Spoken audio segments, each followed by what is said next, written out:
여러분 안녕하세요. 롱장입니다. 윤정부에서 9일에 처음으로 주택 공급 대책을 발표한다고 합니다.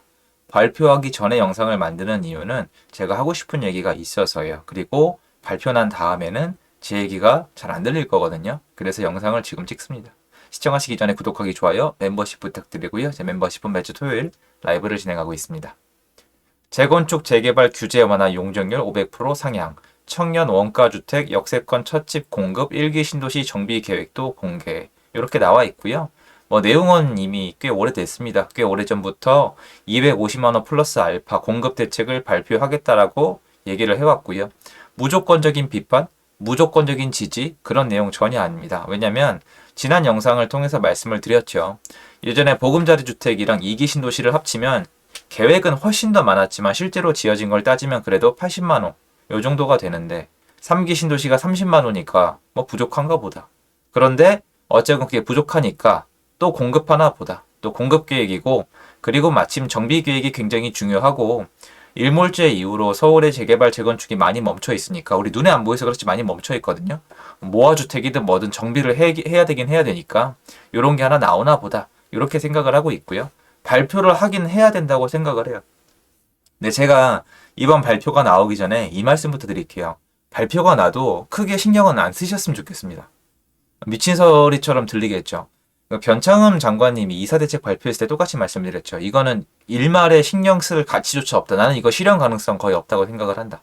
추후에 민간 한번 나오면 다 끝이라고 생각을 한다. 왜 그러냐면 서울을 뒤져보면은 민간이 가야 가는 거예요. 민간이 가야. 국가가 갔을 때, 공공이 갔을 때 힘을 발휘할 수 있는 건 이명박 정권 때 그린벨트 푼 거 있죠. 말도 안 되는 땅값. LH가 건설사의 땅값은 기차게 받지만 그냥 공급할 때 헐값에 공급을 하거든요. 아파트 자체가 얼마가 안 되니까요. 사실 따져보면. 그래서 국가에서 공공으로 할 때는 국가가 갖고 있던 못 쓰던 땅, 그린벨트를 풀면 힘이 나고요. 일반 재개발 재건축은 돈덩어리예요. 이게 이해관계가 정말 첨예하게 대립을 하거든요. 둔촌주공 사태 보세요. 이게 여러분 그냥 어영부영 가는 게 아니에요. 둔촌주공도 지금 조합원들이 얼마나 많은 갈등과 어려움을 겪고 있겠습니까마는 결국 그 안에 100% 돈은 아니겠지만 그래도 돈이 차지하는 비중이 많이 있지 않겠어요? 그 문제. 자, 그러니까 재개발 재건축은 민간으로 가야 되는데 이번 발표는 민간으로 갈 거예요. 그래서 저는 내용은 꽤 괜찮지 않을까라고 혼자 생각을 하고 있습니다만 뭐가 문제냐면 여러분이 지금 쭉 분위기를 제가 전달을 해드릴게요. 원희룡 장관이 250만 원 플러스 알파를 공급을 하겠다고 계획을 발표하는 이 시점에 지금 시장은 어떻냐면 사람들 심리적으로 안정돼 있어요. 사람들은 시장이 안정돼 있고 안정을 넘어서 하락하고 있다고 믿어요. 제 주변에 확인을 해도 하락하고 있다고 믿고요. 특히 중개사님들 물어보면 거의 100%예요. 그냥 이제 하락이다. 이제는 조율이다. 이거는 힘들다. 올해는 이미 끝났다라고 생각을 많이 하시거든요. 저는 그렇게 생각 안 하고 있는데요. 사람들 인식 자체가 시장이 완전히 안정이 되고 하락을 하고 있다고 생각하는 이 와중에 쐐기 박기식으로 공급 계획을 발표하면 효과가 되게 클 수가 있거든요. 그거를 노리는 건데 여러분 만약에 지금 시장이 안정이 됐고 공급까지 이제 떠안는다. 이제 시장에서 공급을 떠안아야 된다고 생각을 하시면 그러니까 마음을 놓고 지켜보시면 되는데 문제가 뭐냐면 실제로 올해 전세나 월세 계약을 해야 되거나 갱신권 만료가 일어나거나 신혼 부부시거나 어쨌건 내 집 마련을 해야 되는 분이 분명히 계실 거란 말이에요. 그분들은 여기에 집중을 하면 전 안 된다고 생각을 해요. 왜 그러냐면 선택을 해야 되잖아요. 전세인지 월세인지 매매인지 선택을 해야 되는데 시장이 하락하는데 공급까지 250만 원을 한대. 이러니까 이제 앞으로 시장은 하락할 거야. 이렇게 생각하기에는 지금 눈앞에 펼쳐진 문제가 그러니까 신규 공급 계획 발표랑 매매 시장만 문제가 아니라는 거죠. 전월세 시장도 문제거든요. 그런데 요거 딱 보면은 옛날에 다 있었던 거거든요. 무슨 말이냐면 공급 계획 발표는 모든 정부가 다 해요. 청사진이란 말이에요. 그런데 계획은 계획일 뿐 입주하는데 되게 오래 걸려요. 그리고 제가 예전에 지금 말씀드리기 시작한 지 거의 2년은 된 것 같은데 1기 신도시가 이제 늙어요. 1기 신도시가 모든 아파트가 40년 가까이 되면 얘기가 나오거든요. 1기 신도시가 낡아가고 있어요. 그러니까 어쨌건 이 주택은 계속 순환이 되거든요. 그렇게 따지면 공급계획 발표가 있지만 나중에 노후화 문제가 또 나와요. 그래서 여기 보면은 1기 신도시 청사진도 나온다고 하지 않습니까? 근데 문제는 뭐예요? 제가 강조하고 싶은 거는 다른 기사에도 나와 있지만 전월세 시장이에요. 전월세 시장이 왜 중요하냐면 전월세 시장은 눈앞에 놓인 거고요. 공급 계획은 미래일이에요.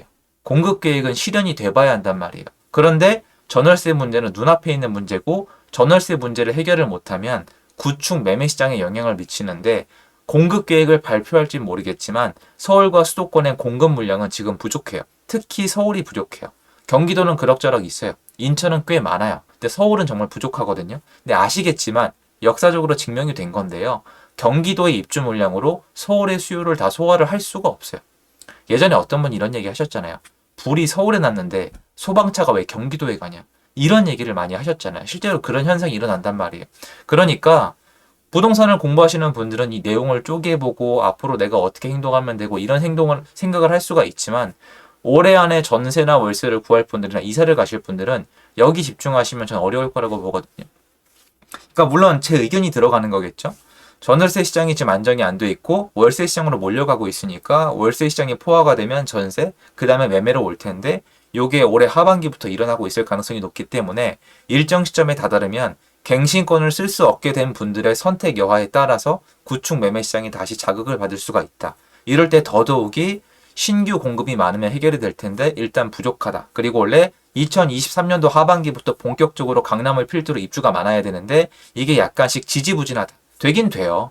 꽤 큰 것들이 기다리고 있습니다. 서초에도 있고 강남에도 있고 원래 강동구에도 있었는데 좀 밀리고 있고 이런 식인데 어쨌건 그때까지는 1년이 넘는 시간이 걸리기 때문에 차차 지켜봐야 되겠지만 내가 지금 전월세를 계약한다는 건 길게 보면 4년을 보는 건데 이게 저는 상당히 리스크가 있다고 보이는 거거든요. 그래서 저는 전월세를 구하거나 내 집 마련하시는 분들은 이 공급 계획에 크게 신경을 쓰지 마시고 지금 시장에 신경을 쓰셨으면 좋겠어요.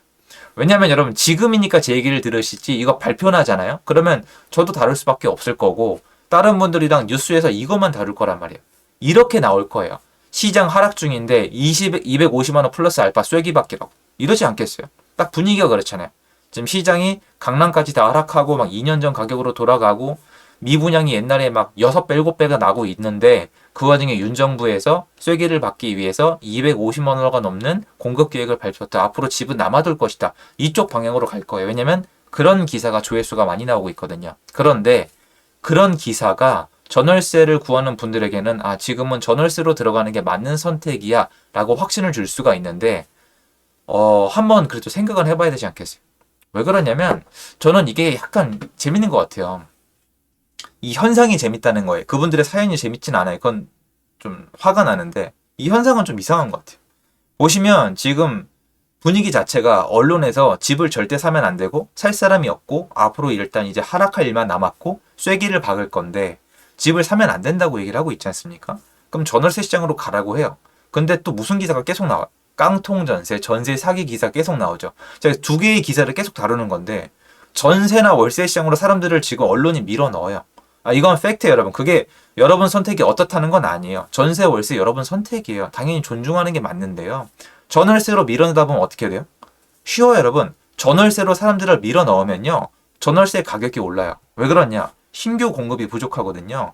지금 다른 기사에도 있는데 서울의 신축으로 이루어지는 빌라의 거의 20%가 깡통 전세급이래요. 전세가율이 80%가 넘는다는 거죠, 대략. 그러면 그 안에 전세 사기나 전세 깡통 전세가 안 나오겠어요. 그러니까 이게 여러분이 생각하는 거와 달리 사실은 깡통 전세나 전세 사기를 없애는 방법은 물론 이 범죄자들은 찾아서 이제 당연히 회초리를 들고 처벌을 해야 되겠지만 이것 말고도 구조적인 문제가 있단 말이에요. 전월세를 충분히 공급을 해주고 주택을 충분히 공급을 해주는 상태 그리고 매매 월세 전세로 이 수요를 소화를 해주면 되는데 사람들을 지금 한쪽으로 몰잖아요. 그럼 확률적으로 전세 사고는 계속 나올 수밖에 없는 거거든요. 그래서 저는 이게 맞물려 돌아갈 수 없다고 생각을 해요. 장기적으로.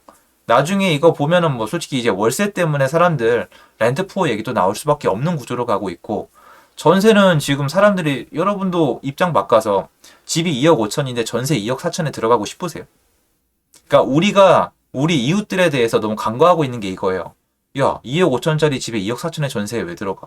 너 바보야? 이렇게 생각하시는데 거꾸로 끊이지 않고 이런 사건 사고가 발생하잖아요. 근데 찾아가서 인터뷰해보면 이분은 전혀 바보가 아니에요. 완벽하게 진짜 더더욱 완벽하게 해요. 중개사님 끼고 확정일자 확정일자보다 대항력 갖추고 그리고 보증보험까지 가입을 하고 근데 보증보험이 또 중간에 집주인이 바뀌면 또 얘기를 바꾸거든요. 그러니까 이런 일이 비일비재하게 터지는데 이때 그래서 제일 좋은 방법은 경매로 넘어갔을 때 집 가격이 충분히 나와서 그래서 내 전세가를 돌려받는 거거든요. 그런데 여러분, 분위기가 이런 식으로 계속 가잖아요. 그럼 경우에 낙찰가도 안 나와요. 무슨 얘기냐면은 전세 가격이나 전세입자들의 그 재산 기반이 물론 임대인이 책임을 져야 되겠지만 임대인이 아니라 여러분 이게 전세 계약은 채권이지만 이 전세권을 한 거, 임대차 특별보호법이 통과된 이유는 암묵적으로 특이한 성격인데 물권화가 된 거기 때문에 이 물건은 그 집에 걸린 거거든요. 근데 그 집의 매매 가격을 무너뜨리는 구조로 가게 되면은 당연히 영향을 받아요.